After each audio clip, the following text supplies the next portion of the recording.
정치권 관심 뉴스 짚어보는 포커스 나이트 시간입니다. 오늘은 홍석준 전 국민의힘 의원 그리고 신현영 전 민주당 의원 나오셨습니다. 두 분 어서 오십시오. 안녕하십니까. 네.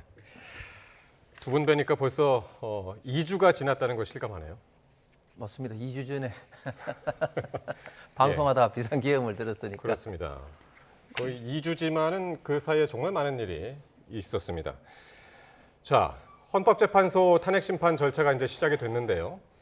윤 대통령 측 변호인단이 비상계엄 관련해서 내란죄가 성립하지 않는다. 오늘 첫 입장을 내놨습니다. 수사 상황에 대한 이제 기자들 만나서 처음으로 입장을 밝힌 건데 어떻게 들으셨습니까? 예, 첫 일성이고 또 일반론적인 그런 어떤 말씀을 하신 것 같은데 또 네. 그게 또 상당히 또 근거가 있는 말씀이죠. 왜냐하면 저도 그 헌법을 이제 배웠지만 헌법에서 있던 이런 어떤 비상계엄, 국가 어떤 기본권에 대해서는 대통령만의 어떤 고유 권한이고 네. 이것을 판단하는 어떤 대통령에게 어떤 책임을 좀 물을 것이냐 이런 것들은 굉장히 좀 까다롭습니다. 심지어 지금 현재 우리나라 헌법에서 가장 대가이시고 권위자인 허영 교수 같은 분도 최근에 했던 칼럼을 통해서 그 2차 대전 이후에 국가 긴급권을 발동한 것 중에 대통령이 내란죄로 기소가 된 경우는 없다. 예. 그리고 또 2020년도 가장 최근에 미국에서 의회 폭동이 일어났을 경우에 그때 폭도들이 상당히 이제 캐피털로 막 진입을 하고 그때 난리가 났고 예. 구체적으로 트럼프 대통령이 트윗에 일어나라고 봉기하라고 그런 것까지 구체적으로 했음에도 불구하고 미 연방 대법원에서 예. 이것은 이제 대통령의 어떤 고유 권한이기 때문에 이게 사법 어떤 심사의 대상이 아니다. 이런 어떤 것도 했습니다.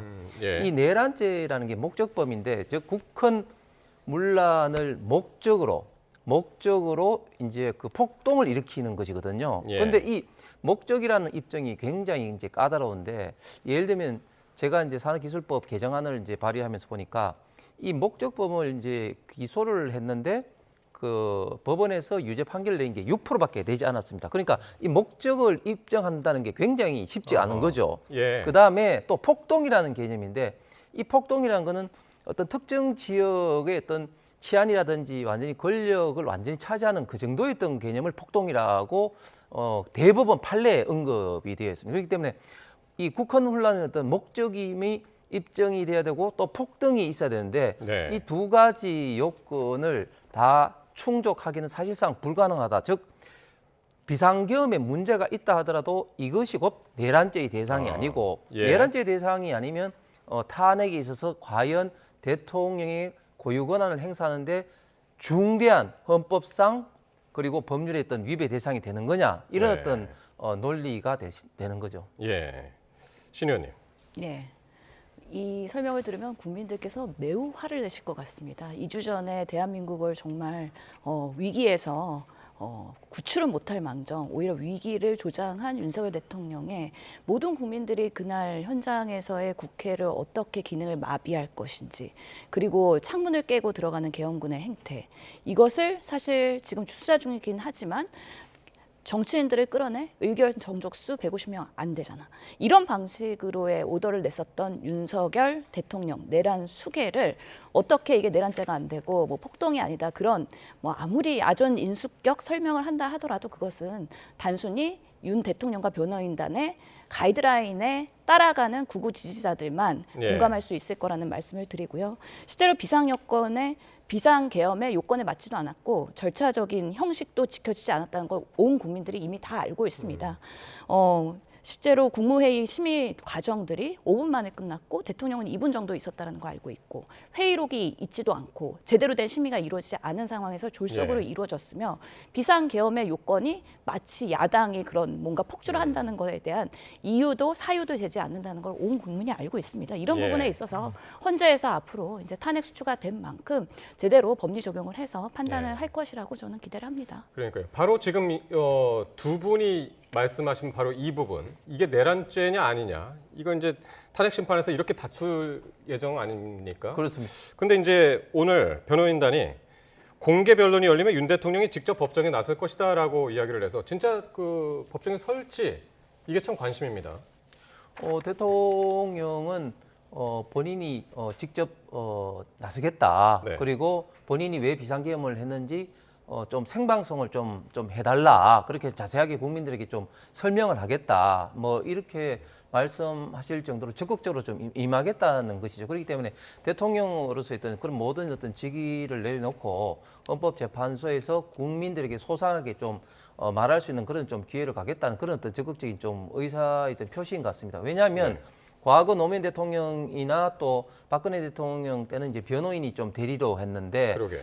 이런 것들이 결국은 어떤 대통령의 어떤 진정한 어떤 뜻이 전달되지 못할 어떤 그런 가능성이 있다. 그리고 이번에는 과거의 두 번의 어떤 탄핵 사례와는 다르게 대통령만이 진짜 판단할 수 있는 그리고 판단해야만 되는 어떤 비상계엄을 했기 때문에 본인의 대통령이 국가 원수로서의 왜 비상계엄을 발동할 수밖에 없었는지 뭐 이런 것에 대해서는 직접적으로 설명을 하는 게 헌법재판소의 재판관들에게 좀 더 좀 설득력이 예. 있지 않느냐 뭐 그런 생각이 있으실 것 같고 그러게요. 그리고 제가 볼 때 만약에 이제 생중계는 결정되지 않다면 생중계가 결정된다면 국민들도 그것을 보고 판단하는데 좀 도움이 오히려 더 되지 않겠나 하는 생각은 있습니다. 그러니까 윤 대통령이 생중계까지 요청을 했다면 일단 뭐 그 헌재에서는 녹화를 해서 보낸다는 것이 이제 원칙이라고 그랬고 왜 그랬다고 보십니까? 생중계를 원했다면은? 윤 대통령님 지금은 약간의 지금 현실 인식에 뭔가 부조화가 있으신 것 같은데요. 12.12 담화문 있지 않습니까? 내가 왜 비상계엄을 선언했는지에 대해서 국민들에게 설명을 하는 자리였었는데요. 네. 오늘의 김용현 전 국방부 장관의 구속 이후에 입장문 나온 것과 매우 유사합니다. 내용은 이렇죠. 우선은 내란죄는 성립하지 않는다. 그리고 조국의 안보, 국민 안정, 불가피한 비상계엄이었다. 왜냐하면 합법적으로 이루어진 방식도 있고 야당의 뭔가 광란의 칸을 멈춰 세우기 위해서 탄핵 네. 복주, 입법 복주 이런 부분에 있어서 본인이 경고성이었다라고 설명을 하면서 그때도 긴 시간 동안에 설명을 했습니다. 근데 사실관계도 많이 틀렸었고요. 팩트도 매우 다르기 때문에 지금 대통령이 얘기하고 있는 야당의 문제점이나 아니면 선거의 부정이나 이런 부분에 있어서 제대로 된 인식이 없는 상황에서 본인이 내가 뭘 잘못했냐 여전히 분노에 차 있는 것이 문제라고 생각이 들고요. 특히 본인이 검찰총장 출신이기 때문에 법조 전문가이다. 예. 내가 나를 스스로 변화하는 게 가장 가능한 설득력이 있다라고 말씀을 하시는데 그동안의 대통령의 국민 담화를 보면서 하면 할수록 사고와 사건, 국민 불신이 생기고 오히려 지지율이 떨어지는 상황이 있지 않았습니까? 아마 이번에도 뭔가 생중계가 되던 아니면 직접 나와서 소명을 하시던 예. 많은 국민들이 우리가 어떻게 이런 대통령을 뽑았지? 정말 2년 반 동안의 지옥이었고 꼭 탄핵이 돼야 되겠구나라는 걸 확신할 수 있는 그런 현장과 계기가 만들어지지 않을까라고 생각이 듭니다. 예. 그리고 변호인단 보니까 지금 오늘 김홍일 전 방통위원장하고 윤갑근 전 대구고검장은 이제 합류하기로 이제 결정이 된 것 같고 또 석동현 전 민주평통사무처장은 지원 역할을 직접 변호인단에 들어가지 않고 지금 그런 정도만 지금 나온 거죠? 예, 왜냐하면 지금 이제 크게 보면 이제 두 갈래로 지금 이제 윤석열 대통령의 어떤 변호인단이 필요합니다. 예. 하나는 지금 현재 경찰, 검찰 등의 어떤 수사 어떤 측면에서 변호인단이 필요하고 예. 그리고 헌법재판소 탄핵에서 있던 변호인단이 필요한 것이죠. 그렇기 때문에 이 전체를 또 코디네이터하고 또 지원하기 위한 어떤 그런 분들이 필요하기 때문에 석동현 처장 일단은 전반적인 어떤 지원의 역할을 좀 담당하게 될 것 같고 예. 그리고 헌법재판소의 탄핵 이슈 그리고 수사 이슈 이렇게 대응해서 이제 변호인단을 좀 구성해야 되기 때문에 그러면 좀 규모가 커질 것 같아요. 변호인단 구성도 사실은 만만치 않습니다. 예. 사실은 왜냐하면은 이런 사건 같은 경우는 많은 어떤 국민들의 어떤 관심을 받기 때문에 그리고 또 국민 어떤 이념에 따라서 어떤 극과 극의 어떤 판단이 있을 거 아닙니까? 이 네. 변호인단에 참여하는 것 자체로 어떤 그 좌파 진영에서는 굉장히 그 변호인단에 합류한 사람에 대해서 굉장히 좀 비판적 시각을 가질 수밖에 없기 때문에 네. 큰 로펌에서는 사실은 좀 참여하기가 굉장히 힘들게 되는 거죠. 그렇기 때문에 대통령과의 어떤 직간접적인 좀 인연이 있는 분들만 어떻게 보면 좀 그런 어떤 인연으로 좀 참여할 수밖에 없는 예. 그런 상황이기 때문에 그렇다고 해서 인연이 있다고만 이게 막 이게 또 받아들이면 안 될 것 같고 실력과 그리고 여러 가지 좀 경륜을 갖춘 어떤 분들로 변호인단 구성하는 것이 그렇게 빨리 쉽게 구성될 것 같지는 않습니다. 예.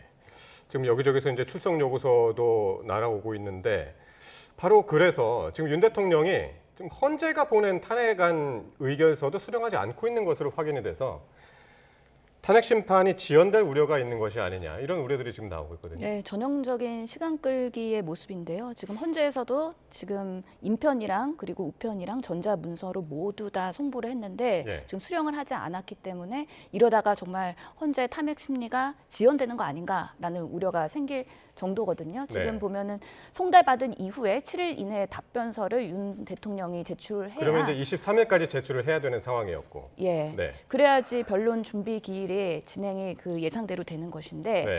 우선은 지금 20여 명의 변호인단을 꾸린다고 하는데 예전에 보면 박근혜 대통령 때 18명 정도였고요. 예. 노무현 대통령 탄핵 때 한 12명 정도라고 알려져 있습니다.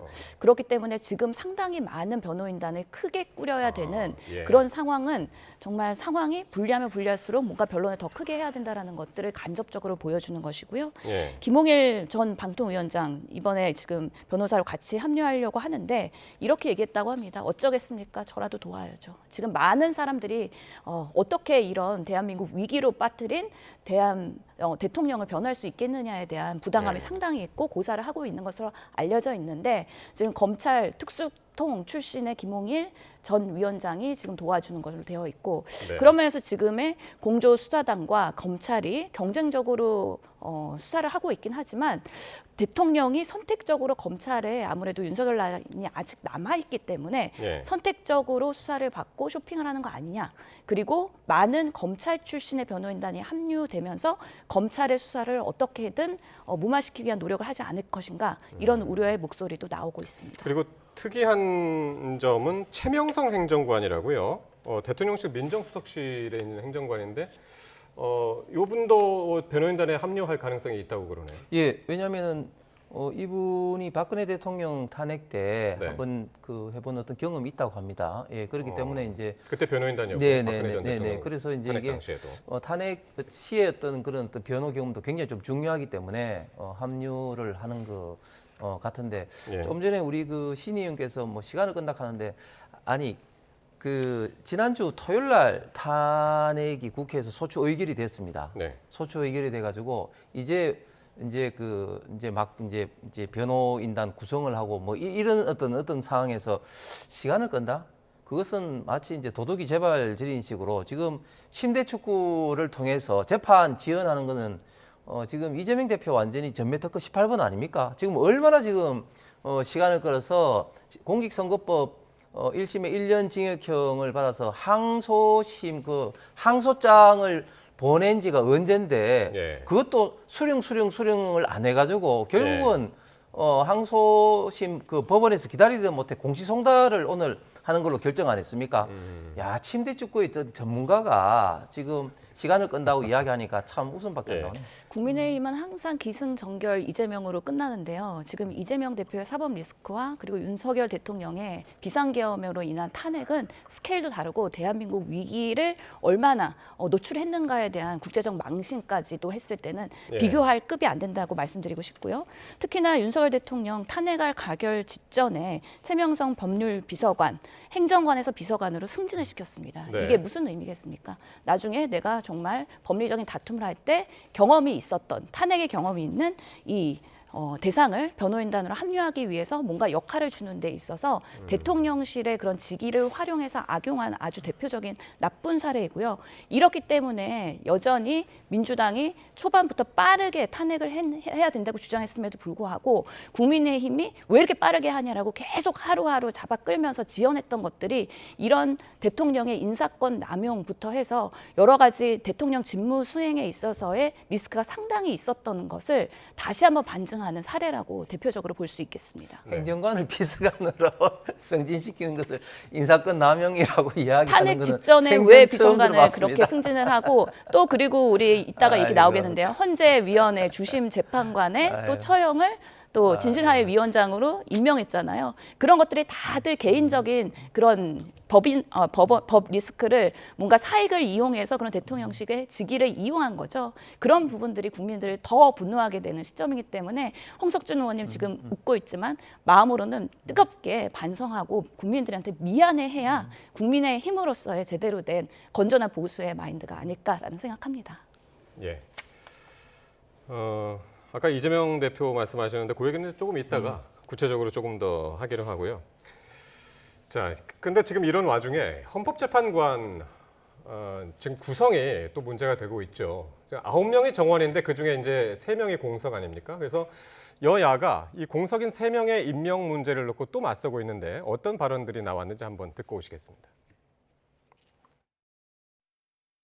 지금은 대통령이 고리 상황이 아닌 직무정지 상황이기 때문에 한덕수 권한대행은 대통령의 탄핵 심판, 탄핵 결정 전까지 헌법재판관을 임명할 수 없습니다. 지난 박근혜 대통령 탄핵 정국 당시 민주당은 황교안 권한대행의 헌법재판관 임명권 행사는 민주주의의 훼손이라고 비판한 바가 있습니다. 당시 추미애 민주당의 당대표는 대통령 권한대행이 헌법재판관을 임명할 수 없다는 것이 헌법학자의 다수 의견이라고 말했습니다. 권한대행은 거리 시 임명할 수 있지만 직무 정지 시에는 할 수 없다고 주장했는데 터무니없는 주장입니다. 헌법 제111조에 따르면 대통령은 재판관 중 3인은 국회에서 선출하는 자를, 3인은 대법원장이 지명하는 자를 임명한다고 되어 있습니다. 지금 공석 3인은 국회의 추천 몫입니다.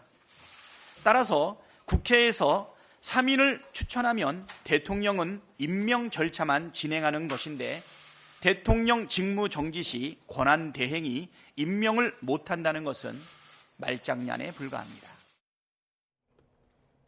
예. 그러니까 지금 여야가 지금 맞서 있는 그 핵심은 한덕수 국무총리가 과연 헌법재판관에 대한 임명권이 있냐? 바로 이건데요. 국민의힘 권성동 대표 권한대행은 권리가 아니라, 그러니까 권리라는 거는 탄핵이 되거나 사망 시, 그러니까 자리에 없는 것이죠. 권리가 아니라 지금은 직무정지만 돼 있는 상태이기 때문에 임명하는 게 안 맞다라고 이야기를 하고 있고요. 요 얘기부터 한번 해보죠. 국민의힘 권성동 의원의 원내대표의 논리, 이게 어떤 논리입니까? 예, 박찬대 원내대표가 헌법적 지식이 굉장히 부족합니다. 거의 바닥입니다. 저렇게 이야기해서는 안 돼요. 그러니까 국회 추천 몫이니까 그냥 막연히 그냥 임명 절차만 밟아라. 네. 천만의 말씀입니다. 국회 추천과 임명은 하늘과 땅 차이입니다. 예. 임명권자가 추천하는 사람을 100% 받아야 되느냐? 그렇지 않습니다.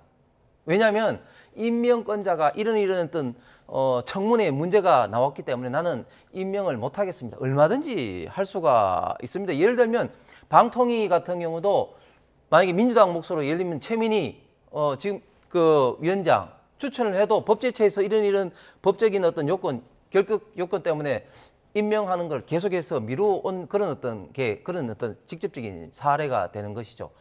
지금 다시 정리를 하면 네. 만약에 대통령께서 뭐 그렇지 저는 않다고 보면 헌법재판소에서 지금 탄핵소추가 인용이 돼서 거리가 되면 권한대행은 임명을 할 수가 있습니다. 그런데 지금 현재는 거리가 이전인 심리가 직전인 지금 현재 직무정지가 돼 있거든요. 예. 직무가 정지가 돼 있는 권한대행은 특히나 소극적인 현상 유지적 기능 밖을 못한다는 게 헌법학계의 통설입니다.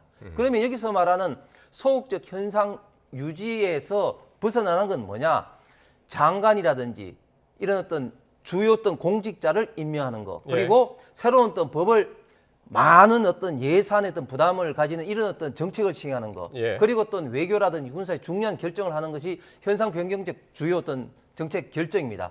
그런데 장관조차도 한 명도 임명을 원칙적으로 못하게 하는데 헌법재판소의 재판관을 임명할 수가 있느냐? 절대 못합니다. 근데 그게 어쨌든 대통령 권한대행이잖아요. 네. 그러니까 법률적으로 이게 이건 한다, 이건 못 한다, 그게 정해진 건 아니죠. 그렇죠. 정해지지 않은 거죠. 그러니까 중요한 예. 거는 지금 우리가 이제 불행하지만 세 번째 지금 이제 탄핵 국면을 맞고 있지 않습니까? 예. 그렇기 때문에 과거에 했던 관례를 보는 것이 굉장히 중요합니다. 그런데 2017년도에 네. 박근혜 대통령 탄핵 당시에 1월 달에 당시에 이선의 재판관에 대해서 박한철 헌법소장 후임으로 한교안 그때 직무대행이 임명을 하려고 하니 민주당에서 추미애, 우상호 등등의 기라성 같은 민주당 의원들이 하면 안 된다고 막아서 결국은 하지 못했습니다. 그래서 그러다 박한철 재판관을 예. 박한철 재판관이 이제 임기가 다 돼서 나가는데 그렇죠, 그 후임 그렇죠, 임명을 그렇죠. 그게 누구 몫이냐면은 예. 대법원장 추천 몫입니다. 네. 대법원장 추천 몫. 그러다가 이제 박근혜 대통령이 이제 탄핵 결정이 돼서 거리가 되고 난 다음에 그 이선의 재판관을 임명을 4월달에 했습니다. 네. 이런 게 하나의 중요한 관례가 이제 딱 확립이 된 것이죠. 그런데 민주당은 그때는 안 된다 했다가 지금은 네. 또 된다고 이야기를 하는 것은 완전히 일관성에서 진짜 어긋나는 위배되는 그런 주장만 하고 있는 것이죠. 예. 그때 당시가 그러니까 황교안 전 대행 때 재판관을 임명한 적이 있습니다. 그렇죠? 있는데 그때 당시에 이제 케이스가 두 명이어서 박한철 재판관이 있었고 이정미 재판관이 있었고 그래서 지금 다들 거기서 이 케이스에서는 되고 이 케이스에서는 안 되고 서로 유리한 케이스를 아전인수격으로 지금 해석을 하다 보니까 이게 상당히 헷갈리거든요. 그 지금 사실관계가 달라서 좀 YTN에서 팩트 정정해서 뉴스 나가야 될 것 같은데 너무 예. 잘못된 사실을 자신 있게 말씀하셔서 제가 좀 당황스럽긴 한데요.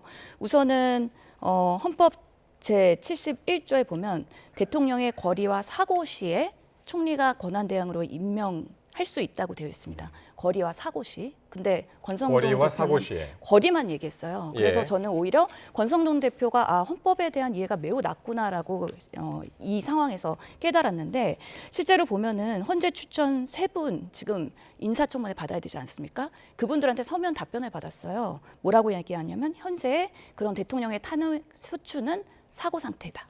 사고 상태에 해당되기 때문에 국회에서 추천하는 거 헌재가 임명 거부할 명분이 없다라고 3분, 특히 조한창 저 변호사는 국민의힘의 추천 분입니다. 그분도 그렇게 대답을 했습니다. 그래서 사실관계 명확하게 알고 말씀하셔야 된다는 말씀 드리고 싶고요. 또 아까 박한철 헌재 소장 이 부분이 대통령 목입니다. 대통령 목의 추천이기 때문에 대통령이 적극적으로 그런 임명권을 행사하는 데 있어서 권한대행이 할 수 있느냐 이럴 때 추미애 의원이 이것은 안 된다라고 얘기를 한 것이고요. 예. 2017년에 권성동과 2014년에 권성동이 180도 반대되는 이야기를 하고 있는데요. 그 당시에 권성동 의원이 뭐라고 했냐면 박근혜 대통령의 탄핵 결정 전에 대법원장 지명을 하는 것이 이게 황교안 권한대행이 임명해야 된다고 주장했어요. 왜? 예. 형식적인 임명권이다.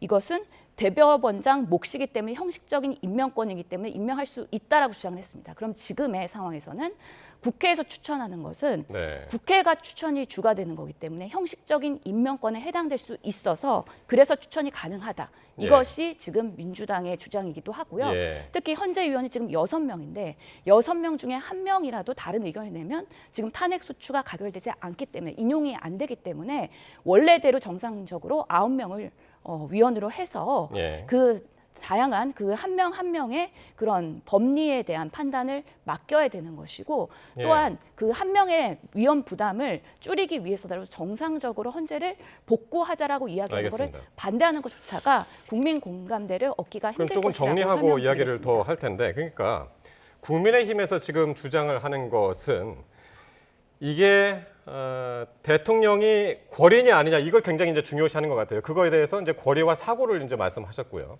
권리냐 아니냐를 중심으로 이야기를 하고 있고 민주당에서는 그게 아니라 누가 추천하는 인사냐 이게 중요하기 때문에 대통령이 추천했던 예전에 2017년에 박한철 재판관은 그래서 그때 반대했던 거고 지금은 국회가 추천하는 몫이기 때문에 이게 가능하다. 민주당에서는 지금 그렇게 이야기를 하고 있는 민주당은 거죠. 두 가지 사고 상태 그리고 그런 기계적인 추천이기 때문에 가능하다. 네.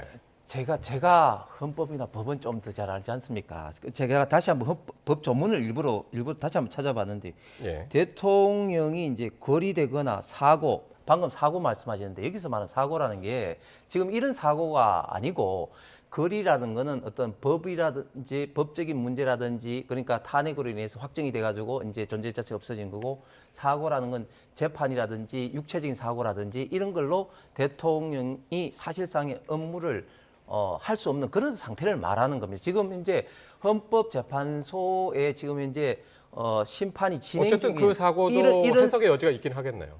그 사고에 대해서. 이런 어떤 사항, 즉 신분을 어쨌든 유지를 하고 있는 이런 사항을 사고라는 하고 있지 않다 그런 말씀을 분명히 좀 드리겠고 예. 이건 팩트입니다. 그 다음에 추천을 누가 하느냐 물론 그것도 하나의 어떤 논쟁의 어떤 소재가 될 수 있습니다. 그런데 지난번에 제가 다시 말씀드리지만 민주당에서 이야기할 때는 대통령뿐만 아니라 대법원에서 추천하는 그런 재판관의 목까지도 민주당에서는 그 헌법재판소 재판관을 임명하는 것은 권한 대행이 해서는 안 된다 그렇게 주장을 했었습니다. 그 우선은 사고에 해당되느냐 안 되느냐에 대해서 의견이 분분할 수 있지만 저는 제가 법조인이 아니기 때문에 제가 판단하지 않습니다. 제 주장이 아니라 지금 헌재위원으로 추천된 전문가 법조계에서 세 분 모두 그렇게 해당이 된다. 그래서 추천 가능하다라고 얘기한 것을 저는 전달만 했을 뿐이고요. 예. 오늘 추미애 의원이 명확하게 입장냈습니다. 내가 그때 반대했던 거는 이 대통령 목의 추천에 대해서 반대한 것이다. 했기 때문에 사실관계 다시 정정해 드립니다. 네. 어쨌든 앞서서 저희가 보도도 해드렸습니다만 헌재에서는 가능하다.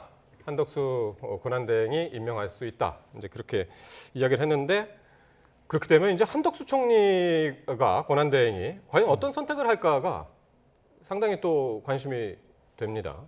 여야가 이제 상당히 이제 압박을 하고 있는 상황이기 때문에. 네, 그렇습니다. 이게 결국 이제 임명관자의 어떤 역할이 굉장히 이제 중요해지는 건데 예. 반드시 임명해야 된다. 이게 아니라는 거죠.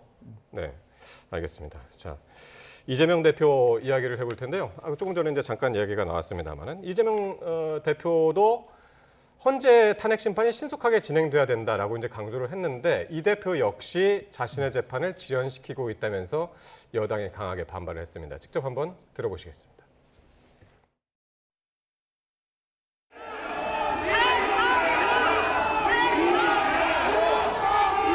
재판 받으시는 입장에서 현재 탄핵 정국 어떻게 생각하십니까? 대북송금 재판을 불피 신청하면서 재판 지연 우려가 나오고 있는데요. 한덕수 권한대행이 헌법재판관 임명 못한다는 이재명 대표의 공직선거법 재판 고의 지연에 대해서 강력히 경고합니다. 이재명 대표는 변호인을 선임하지도 않고 벌써 2차례나 소송 기록 접수 통지를 받지 않았습니다. 이재명 대표가 탄핵 재판은 서둘러야 한다라고 주장하면서 본인 재판은 꼼수를 써서 미룬다면 바로 자기 모순에 해당한다고 할 것입니다. 예. 윤석열 대통령도 역시 헌재에서 온 서류를 받지 않았고 이재명 대표 역시 항소심 개시를 위한 통지서를 수령을 안 했다. 이것도 역시 재판 지연이라는 꼼수가 아니냐 이런 지적인데요. 그런 오해를 받을 수 있다고 생각합니다. 그래서 저는 네. 빠르게 송달을 받고 그리고 네. 재판에 성실하게 임하는 자세를 보이는 것이 또 국민적으로 판단받을 때 그리고 앞으로 뭐 조기 대선이 있든 민주당의 대선 후보로서의 역할을 할 때 더 네. 긍정적인 영향이 있지 않나라고 생각을 합니다. 네, 홍 의원님. 지금 이재명 대표의 어떤 그 재판 지연 침대 축구는 뭐 어제 오늘이 아니죠. 조금 전에 이제 화면에 대장동 재판에 오랜만에 나왔습니다. 그동안 몇 번이나 계속 불출석을 이제 했거든요.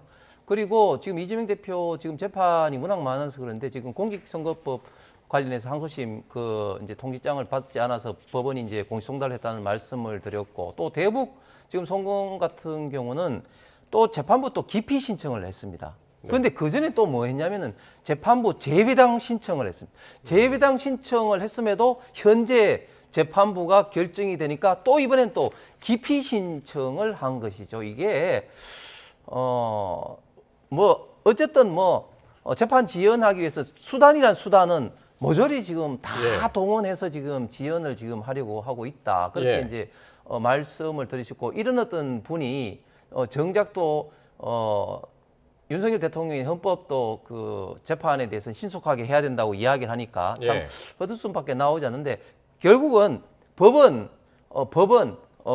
누구에게나 공평하게 적용이 돼야 됩니다. 대원칙인 무죄추정의 원칙과 삼심제 그리고 재판의 절차가 공평하게 진행이 돼야 되는데 예. 특히 지금 이제 공직선거법 같은 경우는 633으로 강행 규정으로 되어 있습니다. 강행 규정. 예. 그런데 현재 그 6개월 이내 탄핵 심판을 해야 된다는 것은 임의 규정, 재량 규정으로 되어 있습니다. 그래서 심지어 그 장관이라든지 지금 검사 탄핵에 있어서 6개월 이상 되는 것도 지금 굉장히 많이 지금 벌어지고 있습니다. 어쨌든 법은 누구에게나 공평하게 적용을 절차적으로나 실체적으로 적용을 해야지 국민들이 납득을 할 것입니다. 그래서 지금 이렇게 윤 대통령이나 이재명 대표나 이렇게 시간 끌기 작전이라면 이제 시간 끌기 작전인데 이렇게 하고 있는 것이 왜냐하면 그러니까 탄핵 심판이 어떻게 나오느냐에 따라서 이제 조기 대선 국면으로 접어들 수 있기 때문에 그걸 양측이 모두 이제 계산을 하면서 염두에 두고 이런 작전을 펼치는 것 아니냐라는데 동의하십니까? 어떻게 보시나요? 그런 뭔가 계산을 하면서 지금 상황에서의 한마디 한마디 메시지 낸다 그러면 정치인으로서 국민들한테 신뢰받기는 저는 어려울 거라고 생각합니다. 지금으로서는 워낙에 위기의 대한민국을 어떻게 국난 극복을 할 것인지 경제와 민생 그리고 외교 국방에 대해서 안정성은 어떻게 다시 재건할 것인지에 대해서 누군가가 더 실력을 잘 보이는지에 대한 그런 여야의 경쟁이 있어야 되는데 네. 그런 면에서 윤석열 대통령이 계속 나와서 본인의 변론을 하거나 변명을 한다 그러면 그거조차도 여당의 리스크랑 같이 갈 수밖에 없다. 왜냐하면 국민의힘은 지금 어떻게 보면 내란 동조당이라는 오명을 여전히 갖고 있을 수밖에 없는 그런 친윤이 여전히 주류가 되고 한동훈 대표가 그렇게 쫓겨나듯이 해서 비주류가 된 상황이기 때문에 어떻게 보수가 재건할 수 있을지에 대해서 스스로 내부에 성찰을 할 시간인데 여전히 이재명 대표에 대한 비판 그리고 이재명 대표가 대통령이 되면 안 된다라는 그런 공포증에 휩싸여서 여전히 제정신을 못 찾고 있는 거 아니냐. 그래서 올바른 정치를 하는 그런 국민의 눈높이에서의 모습을 보이는 게 여야 모두 동일하게 꼭 필요한 시점이라고 생각합니다. 네. 그러니까 양측 모두 조기 대선 국면을 지금 생각 안 할 수 없는데 어쨌든 탄핵보다는 이재명 대표 입장에서는 탄핵보다는 더 좀 최중심이 늦게 나왔으면 하는 거고 역시 이제 윤 대통령도 되도록이면 이재명 대표의 그 수사 결과보다는 본인의 탄핵 심판이 늦게 나왔으면 하는 거고. 근데 이제 제가 조금 전에 말씀드린 것처럼 네. 이제 법이 이제 공평하게 된다면 지금 현재 법 규정으로 공직선거법은 633이 강행 규정이 돼 있는 거죠. 지금 현재 항소심과 지금 현재 대법원이 남았는데 이거는 6개월 이내 끝내야 되는 것은 강행 규정입니다. 그리고 지금 현재 그 윤석열 대통령의 현재 심리는 6개월 이내 해야 된다. 이거는 이제 재량 규정으로 돼 있는 것이 그러니까 이 법 규정만이라도 좀 제대로 좀 지키자. 뭐 그런 게 저희 당의 좀 기본적인 입장이고 제가 다시 말씀드리지만 이게 무죄 추정의 원칙은 이재명 대표한테만 적용되는 것이 아니라 윤석열 대통령한테도 당연히 적용돼야 되는 거 아니겠습니까? 그런데 지금 민주당은 윤석열 대통령이 이제 수사가 진행 중인 사건임에도 불구하고 내란 수괴다. 그리고 또 심지어 국민의힘을 또 내란 또 동조당이다. 이런 식으로 정치 공격을 하는 것은 지금 현재 대한민국의 어떤 법치주의의 기본적인 무죄 추정의 원칙을 정면으로 위반되는 그리고 이율 배반적인 그런 주장이라고 보여집니다. 예. 자, 이재명 대표 얘기 계속하자면요. 어제 팬카페죠. 제명인의 마을 이장직을 내려놓았습니다.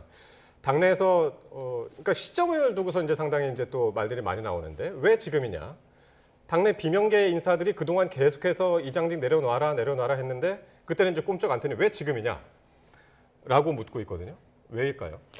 아마 예전부터 이장직 사퇴에 대한 고민은 한 것으로 저희도 알고 있습니다. 그때 뭐 당내에서 친문이나 아니면 비명예 의원님들이 이런 제명인의 마을에서의 강성 못소리에 대해서 거리를 두어야 된다라는 그런 주문을 이재명 당대표한테 했었던 부분이 있고 또 우리 민주당이 제1당으로서 그리고 전체 국민들을 아우러야 되는 지금 대한민국의 역할이 매우 중요한 시기에 단순히 지지자들만 챙기지 않겠다. 그리고 중도층과 더 확장성 있는 행보를 앞으로 하기 위해서는 뭔가 지금의 그런 제한된 국한된 역할에 있어서 본인이 더 큰 일을 해야 되겠다라는 이유로 인해서 요즘에 챙겨야 할 일들이 참 많아졌다. 그래서 아쉽지만 내려놓겠다. 라는 예. 메시지를 낸 것으로 이해하고 있습니다. 그러니까 한마디로 팬덤 정치와 거리 두고 조기 대선을 염두에 둔 것이 아니냐 이제 그런 해석들입니다.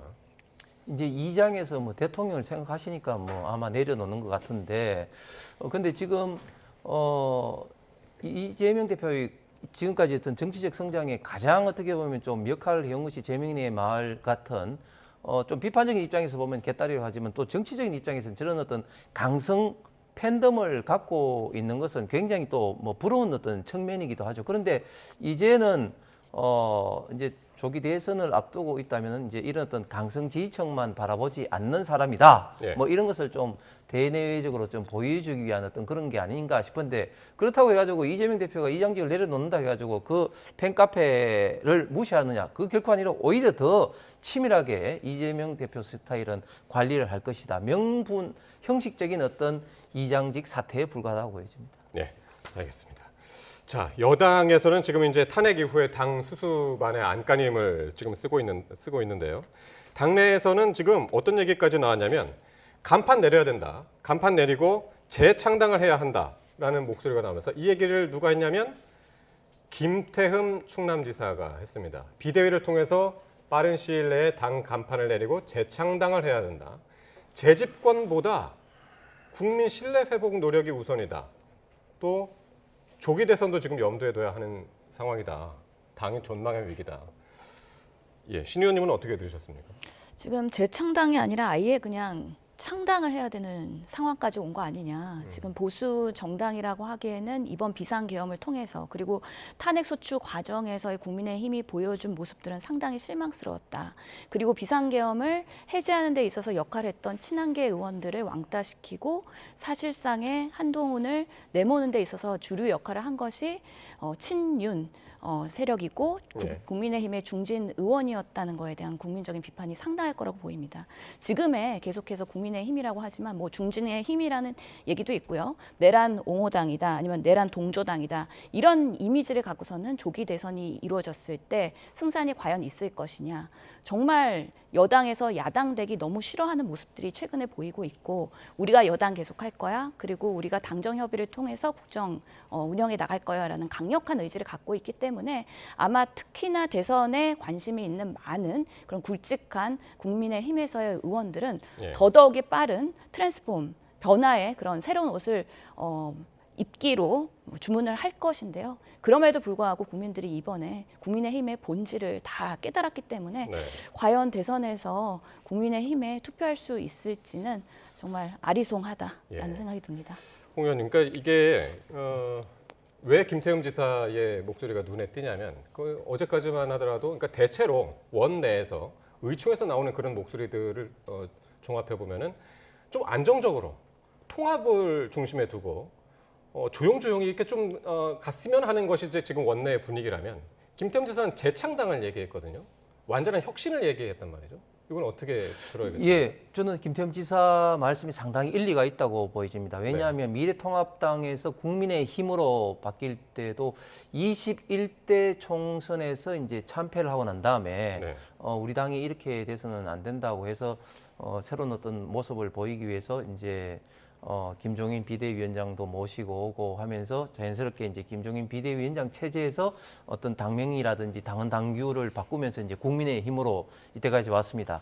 이제 국민의힘으로 와서 물론 이제 뭐 대통령 선거라든지 2022년 뭐 지방선거도 이기고 했습니다만은 네. 이번 22대 총선에서 참패를 하는 어떤 과정에서 여러 가지 어떤 당의 어떤 시스템적인 어떤 그런 어떤 문제점도 좀 노출된 바가 있습니다. 그래서 이번 기회에 좀 저희의 좀 부족한 부분을 좀 재창당한다는 각오로 좀 예. 접근할 필요가 있다. 왜냐하면은 지금 이제 어차피 지금 비대위원장 체제로 지금 전환하는 과정이기 때문에 예. 비대위원장으로 전환한 그만큼 비상시국이라는 건데 예. 이런 어떤 비상시국을 그냥 뭐 조용조용하게 그냥 넘어가서는 결코 당의 미래를 봐서는 바람직하지 않다는 김태흠 지사의 어떤 생각에 저도 절대적으로 동조를 하면서 이제 바꿀 때 어떻게 당헌 당규를 대한민국의 미래와 그 자유민주주의 시장 경제를 좀 더 책임지면서 앞으로 경쟁력 있는 그런 어떤 이기는 정당으로 바꿀 것인가에 대한 어떤 그런 어떤 심사숙고가 필요한 시점이라고 보여집니다. 예. 그래서 국민의힘은 지금 비대위원장을 누가 할 것인가 그 선출 문제를 두고 또 고민을 이어가고 있습니다. 비대위의 성격을 어떻게 규정하느냐 이것과 연관이 돼 있는 건데요. 관련 발언 어떤 이야기들이 있었는지 한번 들어보시겠습니다. 비대위원장과 관련해서는 당의 안정과 화합 그리고 쇄신을 위해서 그 세 가지를 잘 이끌 수 있는 경험 많은 당내 인사가 적격이 아닌가 하는 생각을 가졌습니다. 당내 인사라는 걸로 표현을 말씀드리겠습니다. 탄핵을 반대하는 그런 분이 과연 비상대책위원장으로 앉았을 때 내년 대통령 선거에서 과연 우리 당이 승리할 수 있겠습니까? 우리가 일단은 석고대제부터 해야 된다. 석고대제부터 하고 시작하는 것이 좋겠다.